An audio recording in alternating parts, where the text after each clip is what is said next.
Kaiju number 8, chapter 112 just dropped. Finally, this fight is almost over. Now, before we start talking about chapter 112, we got to recap real quick what happened in 111.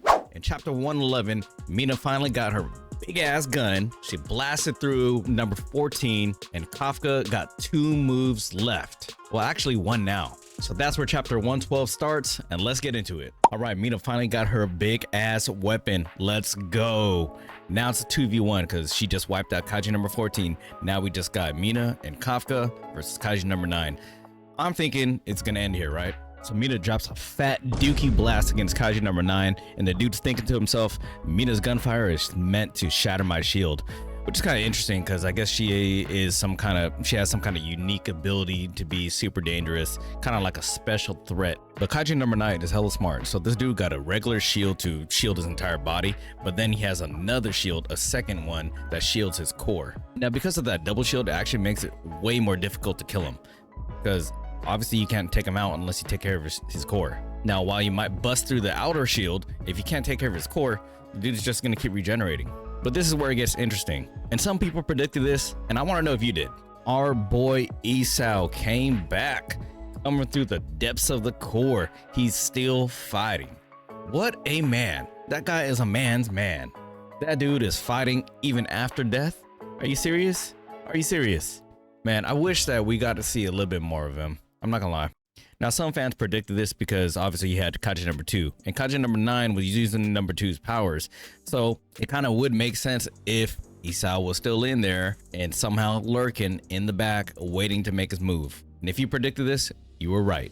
So Isao just smacked the shit out of that shield, and now we got Kaiju number 8 hitting him with his last option. So in the last chapter, he said he had 2 moves left, then he used one at the end, meaning that this chapter, he only had 1 move left. And what I mean by moves is like the variants, because if he used a technique that Kaiju number 9 knew about already, he would just be able to stop it, prevent it, or somehow counter it. But for the variants, he wouldn't have a built-in response. Yo, but can we take a minute to talk about this weirdo? Kaiju number 8 is such a weirdo, dude.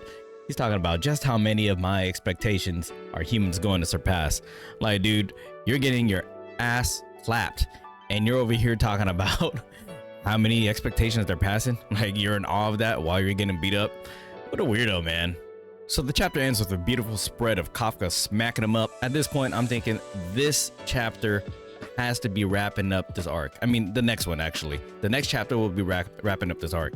And if it continues, if this fight is still ongoing, then Kaiju number 9 is just one annoying ass dude. But this arc got to be coming to an end, right? Because I think it did set us up a lot for the future already.